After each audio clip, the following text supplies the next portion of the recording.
And so what we are gonna do now is we will see some presentations.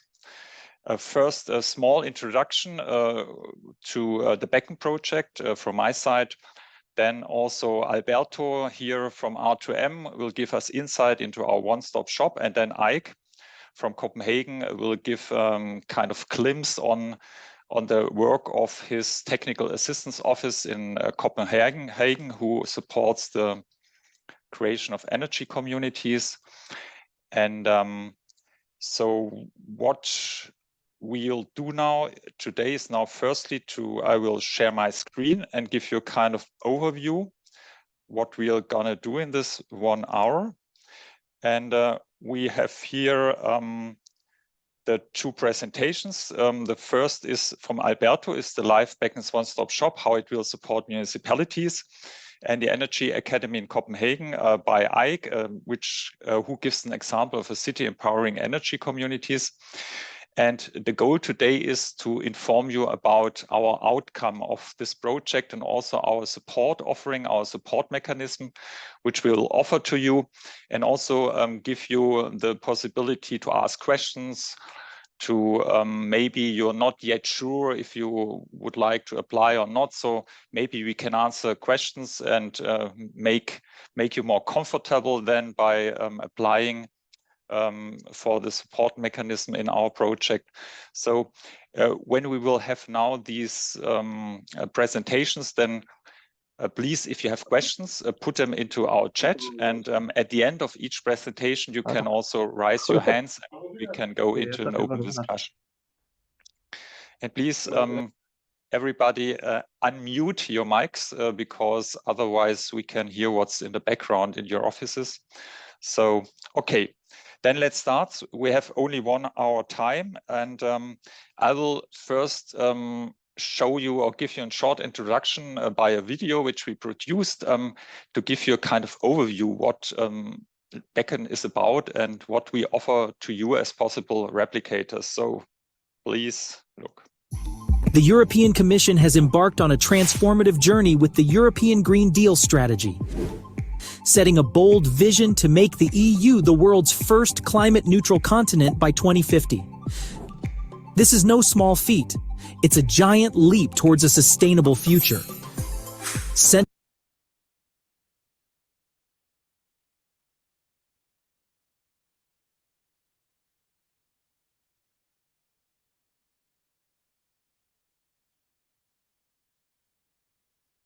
I think there was something not working.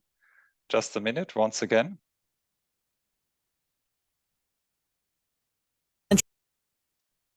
Central to this ambition is reimagining how we produce energy. And that's where energy communities come into the spotlight. Energy communities are not just a concept. They're a game-changing movement, fostering sustainable energy systems while uplifting local economies and enhancing quality of life. However, the path to establishing these communities is fraught with legal and technical hurdles. But don't worry, because public authorities are stepping up as pivotal players, facilitating the implementation of energy policies at the grassroots level. In this pivotal moment, the European LIFE-BECKON project emerges as a beacon of support. It's dedicated to aiding local authorities, energy agencies, and energy communities, whether they're just starting or scaling up their efforts toward collective energy actions. LIFE-BECKON is already making strides in 3 pilot cities: Copenhagen, Sofia, and several municipalities in the province of Avila. But the project's ambitions don't stop there. With the call for replication, LIFE-BECKON is extending an invitation to more cities, regions, and energy innovators. This is your chance to join a community of up to 15 replicators, leveraging the LIFE-BECKON methodology to foster energy communities in your area. Here's what you stand to gain as a replicator: access to the LIFE-BECKON one-stop shop platform, interactive workshops, comprehensive training and support, technical and commercial assistance, localized information resources. We're excited to have you on board for the LIFE-BECKON journey. Join us and let's collectively shape a sustainable energy future.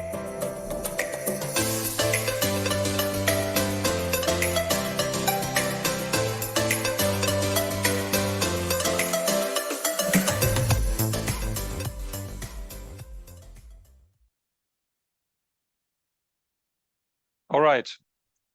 This was a bit quick, maybe a lot of information in, say, 2 minutes. So therefore, I will now a little bit explain the background of Beckon and how it all came into life and what we are doing in this project and what is our basic offering. So firstly, Beckon is, LIFE-BECKON is one of the European Union's most important financing instruments for environment and also climate action. And it belongs to the LIFE Clean Energy Transition Sub-Program. So we're financed by the EU Commission, and our task is now to boost and stimulate also the deployment of energy communities across Europe. So therefore, we have 6 to 8 countries here now in this project, which are now working together, our colleagues and from different organizations, to make this happen. And our primary target is to developing a comprehensive support mechanism, and especially for 2 kind of local actors or regional actors. On the one hand, public authorities, public administrations, but also on the other hand, maybe energy agencies, local actors, local action groups. And just to make this a little bit more clear, I show you here the 2 ways in which we really try to support you and local actors in general with this project. The first is that we would like to provide you with tools, trainings, and peer-to-peer exchange.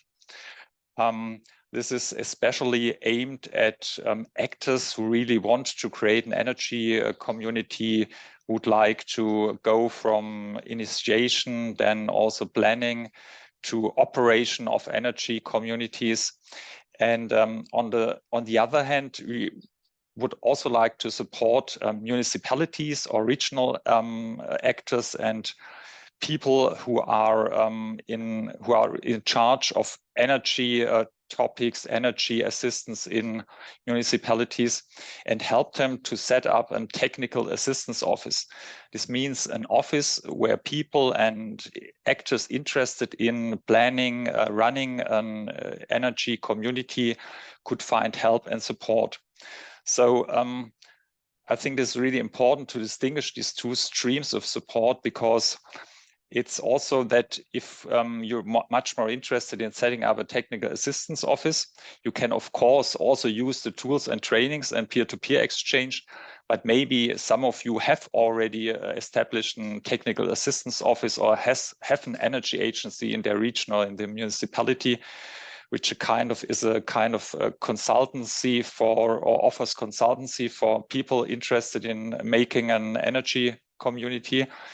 But then you maybe are still interested in additional tools and training measures, and also this peer-to-peer exchange with other countries, especially our pilots from Sofia, from the region of Avila in Spain, and of course from Copenhagen in Denmark.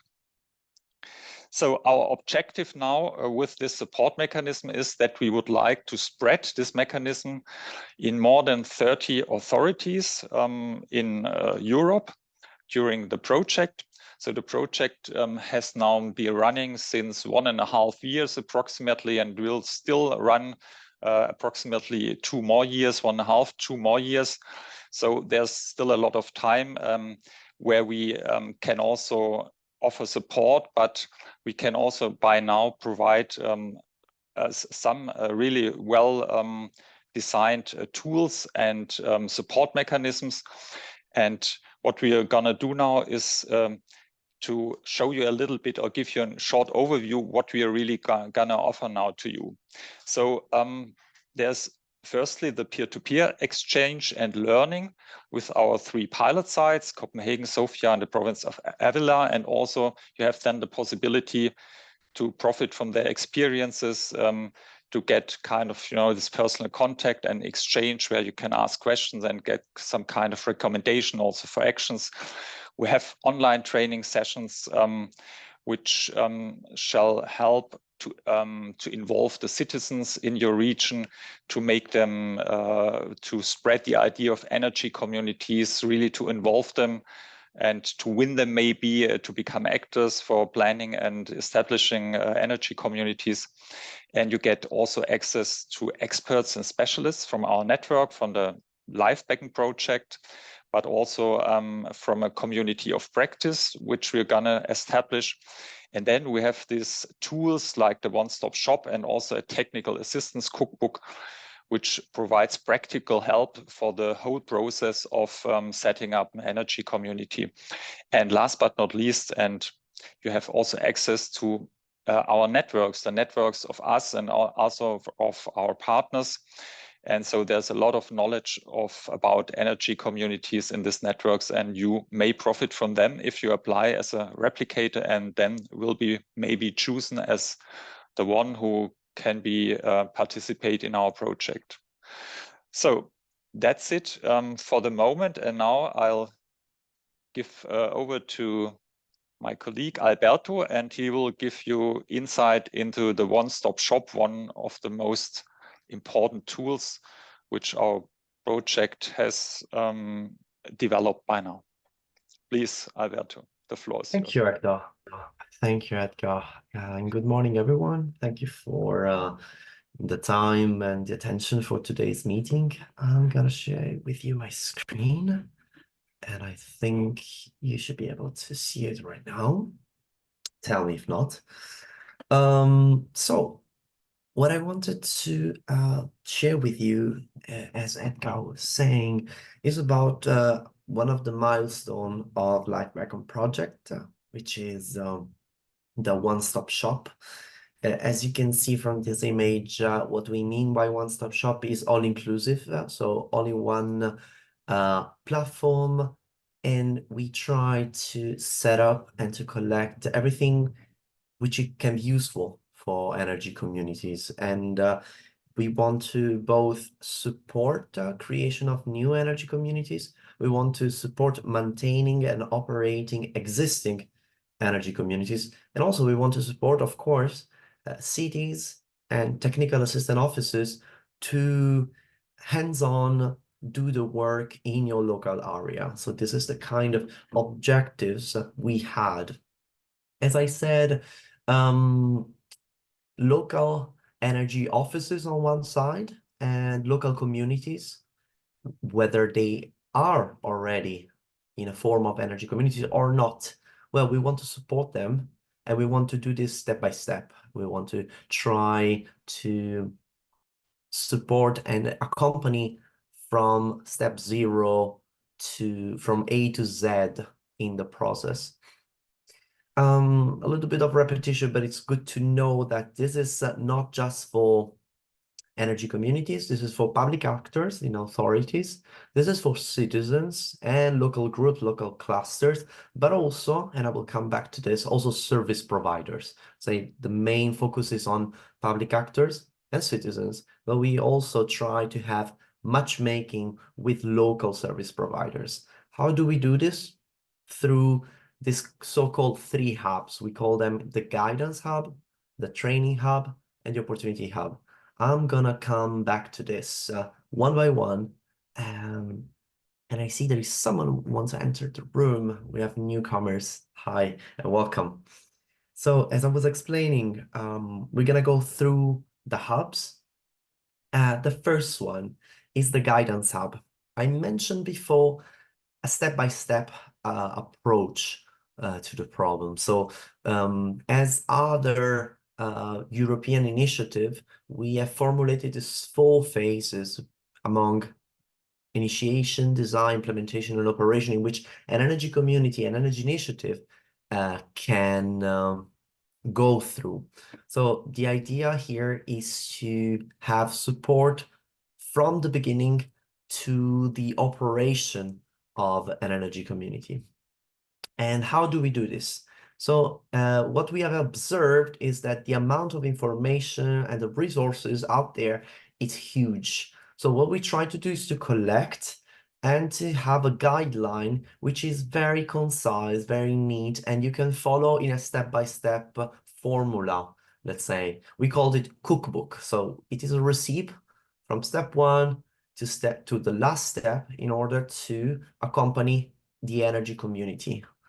So right now we have more than 100 resources that we've selected, and this database is continuously updated.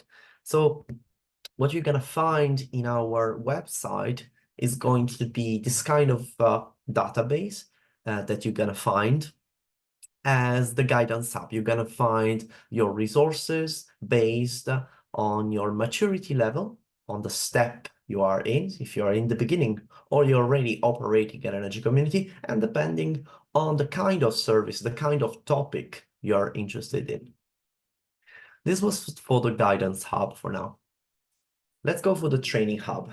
So we said we have lots of resources. This is because there is entailed complexity in the energy community. It's not just a techno-economical problem or a process. It's a social process, it's a governance process. It's top-down, but it's bottom-up. It requires energy transition dictionary knowledge. So with all this complexity, what we try to do in the training hub is to have a digital learning space, which can be useful to all actors, not only citizens, but also public authorities to teach and to be aware of all the dictionary and all of the complexity that can emerge from energy communities. So we have created 8 training videos. We have a digital learning space, which has a forum. You can type your own ideas and you can do some peer-to-peer learning. For now, I would like just to show you maybe how the training hub appears. So right now we have some videos, and you can have also the possibility to ask questions, to have live streaming and so on. But I would also like to share with you one video, if I find it. I think I'm in F1. Sorry, I will just try to share with you my screen back again. Just a sec.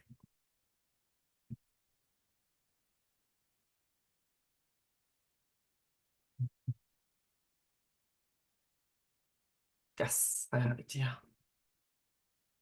Okay, I will share with you my screen and back again.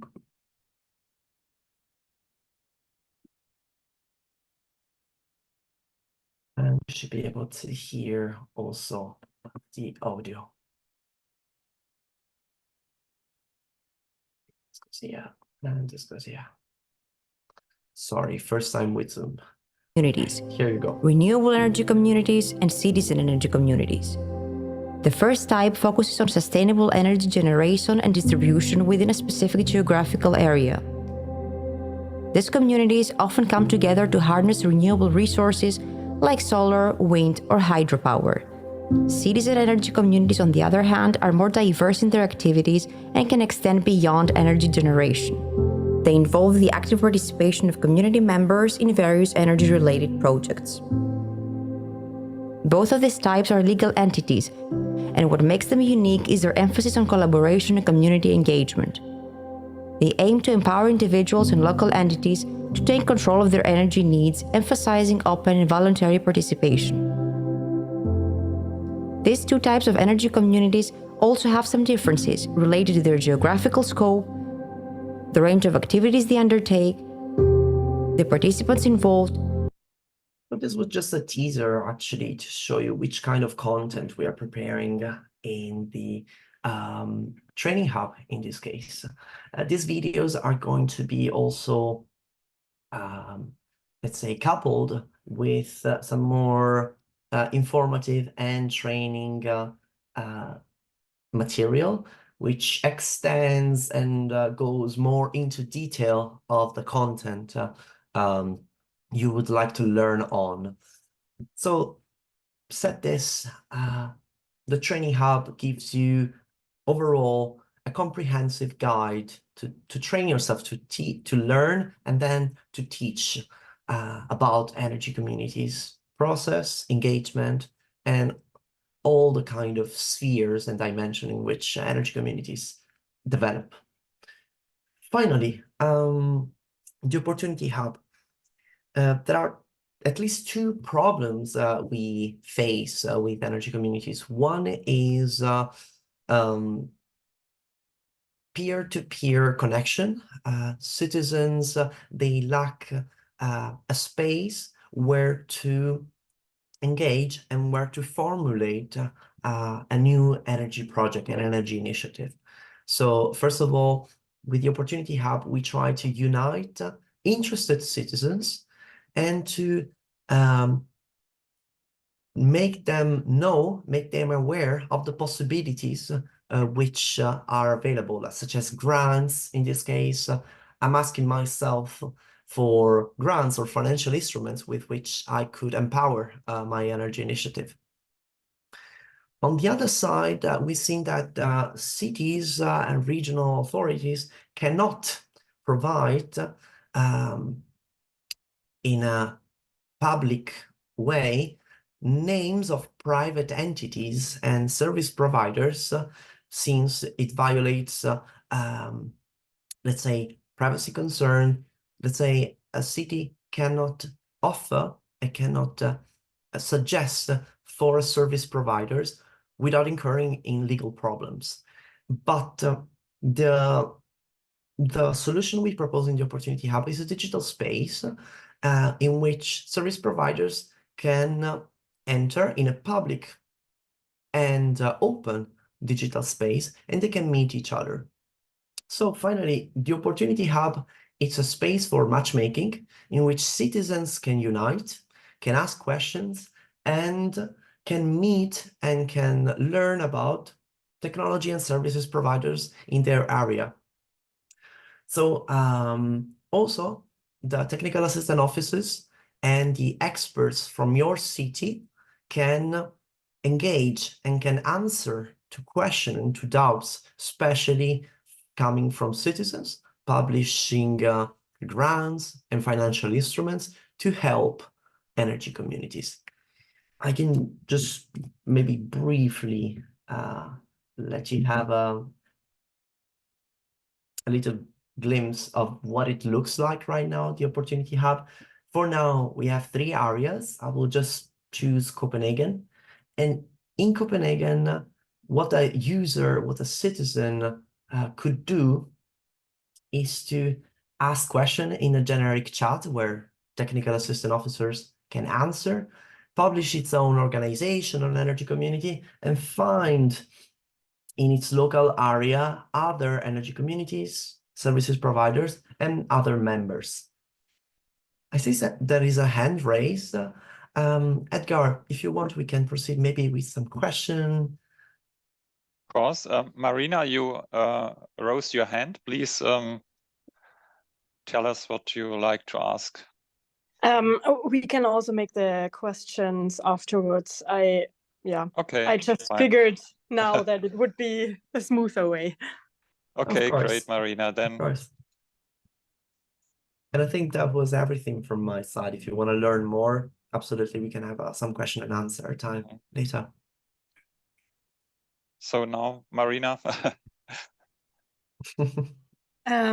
Very cool project and very cool, one-stop shop. The question I'm asking myself is it Europe-wide accessible in every country? And is it then also in the language of the country, like in Germany, in German, in Italy, in Italian, and in Spain, in Spanish? Or I could figure that it would exclude a lot of people, citizens, that are not able in speaking the English language. Do you have a solution? That's a very good question, Marina. It's something I didn't actually explain more in detail. So, for example, both the material in the guidance house, so in this step-by-step guide, we scanned and we went through the web and we found at least resources in 5 up to 8 languages, European languages. Most of them, of course, produced by European projects. They are mostly in English, but there is an effort from our side to at least translate the learning outcomes, and so to have some basic resources in 8 languages, 8 European languages. The training hub, the videos we've shown before are going to be published in 8 with the subtitles in 8 European languages. And this means that, yeah, you're going to have also access to the informative material I've shown before in 8 languages, not only the videos. Finally, the Opportunity Hub. Before I was showing around the Opportunity Hub for the area of Copenhagen. Right now, we have 3 areas, and the very, let's say, the step here is already to have Avila, which is another city in Spain, to have all the interface in Spanish, the one in Bulgaria, Sofia in Bulgarian, and the one in Copenhagen in Danish. And for a call for replication, whenever there is a replicator and other interested communities, for example, around Rome, well, we want to set up quite a similar template from the one I'm showing you, and be sure at least to have all the interface in Italian in this case, so people, they can find each other in an Italian chat and find each other through members that speak Italian, and also maybe to have also some documents themselves in Italian. It's going to be easy to go through languages and to filter out just the Italian resources, for example. And this is my answer. Cool, thanks. And I have another question. Please. So in terms of Germany, I would say, and how can you enter more service providers that you know? Like if I'm like a TAO in Germany, how can I enter my service, or how can I, or if I'm a software provider, how can I enter my service as service provider? Is this also possible? Yeah. So this is something maybe that my colleagues can help me to frame correctly. But as I said, service providers cannot be suggested directly in a direct channel from a local authority to a private citizen. So the idea is to share publicly this one-stop shop, which serves as a bridge. And the local authorities should make sure that it's publicly accessible. Everyone should be able to enter, answer some questions, and simply characterize themselves, just making sure we don't have governance problems, to filter out bots and so on and so forth. But then in the end, a service provider should be able to, whenever he is offering services which are pertaining to the energy community spheres, then he should be able to insert themselves. I'm from the R2M solution, which I have it named here, and I can be a consultant giving out energy services, and I can explain that, and I can, let's say, showcase the services for citizens in this area. If my colleagues want to add anything, I think this is the main concept around it. Mm-hmm. Yeah, Alberto, I think that's the good word is the bridge. You know, we're offering a kind of bridge for all these, say, country-specific areas, and also provide documents which we've already available in these languages. And then it's also kind of possibility for the replicators or the people who would like then to participate to kind of fill this space with or fill this area with specific content, also with country-specific content, which I think is valuable for the creation of energy communities. But we'll kind of give a kind of a starting content and starting information into this hub, so that you can have a kind of basis, you know, for starting your own communication and your exchange in your local areas and in your country-specific areas. So I would maybe characterize it. Or maybe Marie or Andrea, you have some things to add here as well.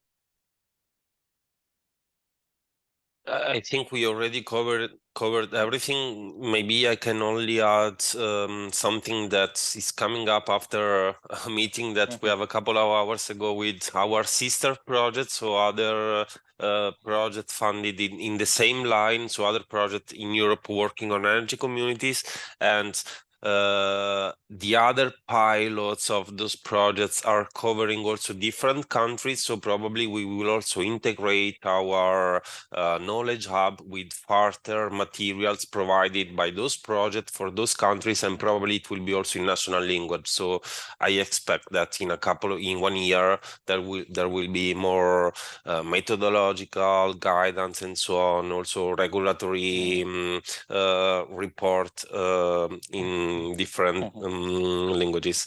And yeah, that's it. There is also another question in the chat from Svetoslav Stoikov from Friends of the Earth Bulgaria, but I think that Alberto and Edgar already addressed this question. He was asking if an existing one-stop shop could serve as a bridge between service providers and interested citizens, and both you, Edgar, and Alberto already say that that's the aim of the one-stop shop, no, to functioning as a bridge. So yeah. Okay, thank you, Andrea. So anything else from your side? Is there other questions? Is there anything you would like to get a bit more information or kind of focus on with regard to the one-stop shop now, or is this enough information for you now for the moment?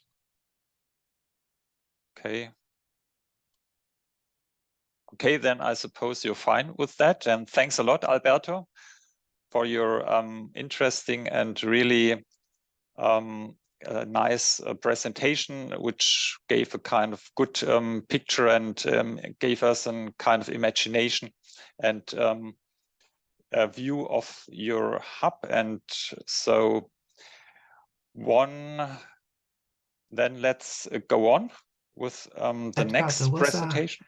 Hand raised by Anna from the city of Anau. I don't know whether the hand is still raised. No, that was clapping. Clapping, yeah. This was Sorry clapping, about that. so Sorry about that. This is Zoom. Zoom enables also this kind of reactions, you know, with clapping and etc. Okay, great. So now we have seen a really important tool which we can offer you as possible replicators and interested in our project. But now we also would like to look on the second topic which we address in our project. This is supporting you in creating a technical assistance office in your area, in your municipality, in your administration, to help your citizens to engage into energy communities. And to demonstrate this and to give you an example of how a technical assistance office may work, maybe or can be established, what steps are necessary to establish such a technical assistance office, and also what such an office can offer to the citizen in a region, in area, in a city. So please, Ike, the floor is yours for your presentation to the Technical Assistance Office at Academy in Denmark. Thank you so much, Edgar. And I'll just try to share my screen for you. And it seems to work, at least for me, and I hope it does for you too. Can I get It works. Everything correct. Great. Fine. Hi, my name is Ike Petersen, and I work in the city of Copenhagen, as it apparently says on my slideshow, but in the building renewal department. And I would like to share with you some of the work that we are doing in Copenhagen to set up a technical assistance office and to work with capacity building regarding both energy communities, but also more specifically PVs, solar panels. So first, why a technical assistance office? During the past years, we've been approached by citizens, interested residents and building owners, wanting to know what can they do to become more energy and climate friendly, and how can they and their buildings take part in the green transition. And that's why we have also been working in Copenhagen to find out what can energy communities do in order to support the green transition in Copenhagen and to be a tool for the citizens and building owners to take part in the green transition. Energy communities in Copenhagen, I would like to say that it's a very new agenda in Denmark in general, and also in Copenhagen. We have still today very few examples of energy communities. And first of all, it's because it's a new topic, it's a new idea, but also it's due to some regulatory uncertainty, you can say. It's still being developed, how and whether it's you're allowed to share electricity between different buildings. What should it cost? And that is very much due to the very well developed distribution net that we have both on electricity and heating in Copenhagen that provides great security, and where you have an individual relationship as a consumer, electricity consumer, with the provider. So there's some uncertainty on how can we make small energy communities in the larger system, and that is we are kind of on new ground, and there are some lessons to be learned, and we are still finding out how to do this. And one of the ways that we try to find out how can we support and what can energy communities be in Copenhagen is through capacity building. And that is also one of the main takeaways that we get from the LIFE-BECKON project. As part of our technical assistance office, we have set up what we call Energy Academy Copenhagen. And that is for capacity building, both and first and foremost, not necessarily foremost, but at least first, we're working to capacity build ourselves in Copenhagen. The Copenhagen organization and the Copenhagen office in how should we support PV projects? What is energy communities? And what can we do under the given regulation that is given at the moment? And that is also a point of this is also to find out how can we take advantage of the one-stop shop and the Beckon's tools to strengthen our organization. Some other stuff that we're working on, we are trying to map the knowledge and the interests and the understandings of the stakeholders of the Copenhagen energy system. We are making interviews workshops with the large energy providers and distribution companies distributing electricity and heat in Copenhagen, finding out what are the interests for them and how can energy communities potentially also be for their benefit. Then we are working with workshops for capacity building local stakeholders. It could be and have been social housing associations, professionals that's working out locally. It could and should be local councils.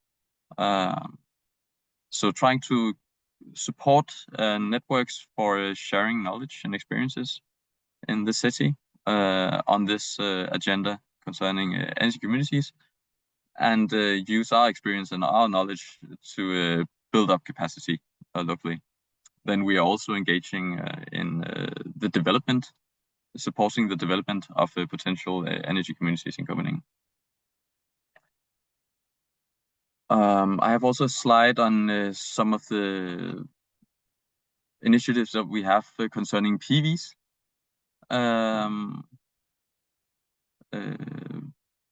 We are working, Copenhagen are not frontrunners concerning PVs. And not even in Denmark, but also we do not have that much sun in Denmark and in Copenhagen. So I guess you can find other countries where they have been working with this earlier. But we are finding out how PVs can be a way of integrating citizens in the green transition. As I said, few have implemented energy communities in Copenhagen, and the few that we do consider energy communities are not buildings sharing, are not different buildings sharing electricity, but they are apartments sharing electricity from renewable energy produced by PVs on the roof. And that is mainly at the moment as we understand the regulation in Copenhagen, what we consider and work with as energy communities. Then we're also working with creating examples, sharing and collecting examples, and creating short films for sharing good experiences and good cases for inspiration. We've created a PV map that shows PV potentials, and we are also have a grant supporting 50% for an energy consultant to analyze the PV potential. So a building we can pay 50% of that expense for getting the analysis done. And then we are also working on a new outreaching approach, and I'll get a bit back to that, but trying to get close to the citizens and instead of only having grants that they have to find themselves. Very short on heating, flexibility. We have, as I said, a very well-developed district heating system in Copenhagen. So we are not talking much about locally producing heat, but mainly one of the initiatives that we find very interesting is supporting to flexibility in the collective system. So we have different projects working on optimizing energy consumption in the existing building stock. That is by supporting installing digitally controlled heating cellars that can potentially be controlled automatically from a central organization called Varmelast. And this is in order to shave off the peaks. It seems like for good reason. Most Copenhageners seem to use heat in the morning and the evening. In the morning when they are taking hot showers and getting into work, we need to heat up the buildings, and not so much when sleeping. So can we use flexibility to shave off, to move some of that consumption and shave off the peaks, so we don't have to power on power plants working on fossil fuels, but only use more green renewable energy in the whole system. Yes. The Copenhagen Technical Assistance Office very much wants to work through local engagement. We are working with different local initiatives supporting what you can call more top-down campaigns from the city council. And that is because grants are often found and used by stronger groups, more privileged groups, and that have the most resources. So, and we want the green transition to be not only for those who have the most resources, but it needs to be accessible for everyone. So we need to engage locally with citizens, also those with less resources. We do that by engaging and activating what we call the local structures. So we try to find existing networks locally in the city and engage those, capacity build those, and try to get those existing networks kind of to work for us. So to find kind of a meso level between the top-down policies from the city council and the what you could call bottom-up initiatives from local citizens and residents. Then we are, as I've just told, we're working a lot on PVs and supporting more PVs in Copenhagen, but there are often large gains to be found in the heating cellar and the heating system. So that is also, even though it's maybe not an energy community in a traditional sense, in a small island, but it's a way of supporting the larger energy system, the large energy community in Copenhagen, as you could potentially call it. Then we are also using other agendas than just energy to engage with the citizens. In the municipality, we might love to talk on energy, but one agenda that's very big and important for a lot of residents is garbage and sorting garbage and handling garbage. So we have, I have colleagues working out locally in the city, engaging with citizens on also these kind of topics, garbage topics, and creating networks regarded to climate in a broader sense. And we also try to work in a way so that maybe climate communities can start as garbage communities, or about eating green food together, and they can on that they can evolve and potentially maybe develop into to energy concerned and more legally constructed energy communities. So yeah, that's some of the ways that we in Copenhagen try to work, not only with, I've called it a hidden green transition, you know, the top-down green transition where we get the renewable energy without any of the citizens knowing it, but we also try to create green transition through participation, which is very much what the energy communities is about: engaging citizens, empowering citizens to engage in the green transition. Thank you so much. Great, Ike. Thanks a lot for your interesting presentation. And also, you know, just also what really struck me was this kind of, you know, that you enable the civil society and the citizens, you know, to become part of the green transition, and also bring so kind of public authority and citizen together, you know, kind of interface and a kind of mediator between both levels. And I think this is a really valuable job and a really great job you're doing. And I think also important job, because energy transition will only work if people are, accepted and are becoming part of it, and also see what benefits they have by being part of energy transition, and what added value they also have from renewable energy consumption and production. So thanks a lot. This is really a good example how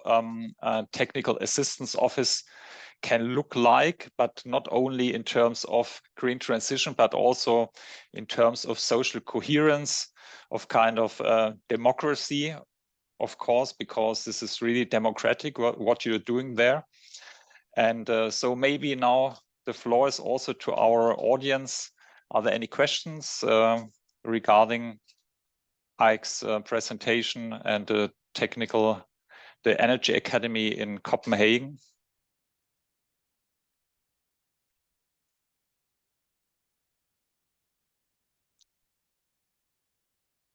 All right. So Ricardo, please.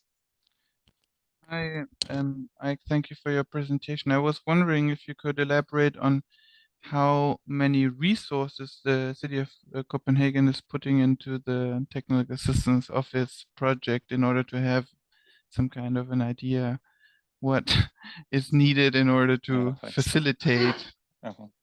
And a second question I might just add is more a political question, because I myself from talking from Germany, we have the same or similar issues maybe with the legislation. We only will be able soon to get the people in one building to share energy, but we are not yet enabled to have the energy sharing that is maybe possible in Italy or Spain, that is going from one building to the other. So it feels like wanting to get started, but having the legs bound in some way. And are you in any way involved in the policy processes on maybe, I don't know, probably on a national level in Denmark, in order to change this environment?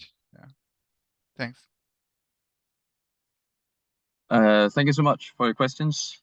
I think to answer the first one, we are trying to build upon the organization that we have in place at the moment. So it would be difficult for me to be very precise on the amount of resources that we are putting into this, but I can maybe try to explain a bit more what we are doing. We have we are working in Copenhagen with what we call local integrated urban renewal. So we have local offices out in the city, working in rundown districts that we have that each have one person working concretely with the climate agenda.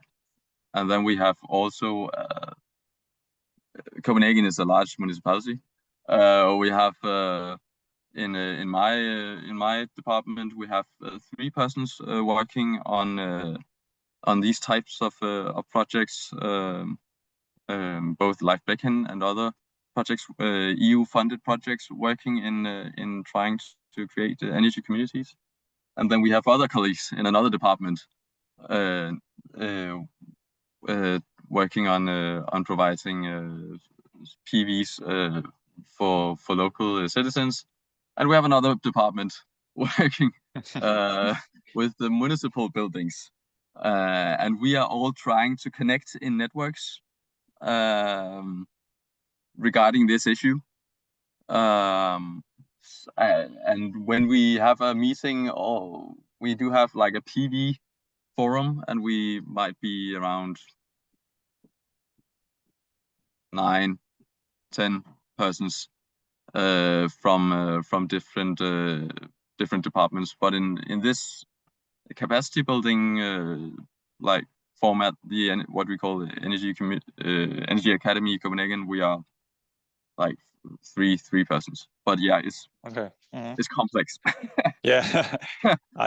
So so time is running, you know, so maybe we'll kind of finish now your presentation, but thanks a lot. It was really interesting, great, and all these insights you conveyed now to us here.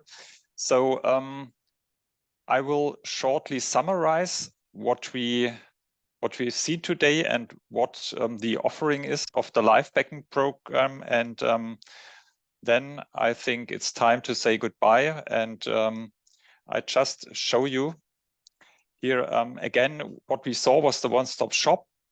You've also seen that we convey on this access to our experts and also to the pilot communities from the province of Avila, the city of Sofia, and also then Copenhagen in Denmark.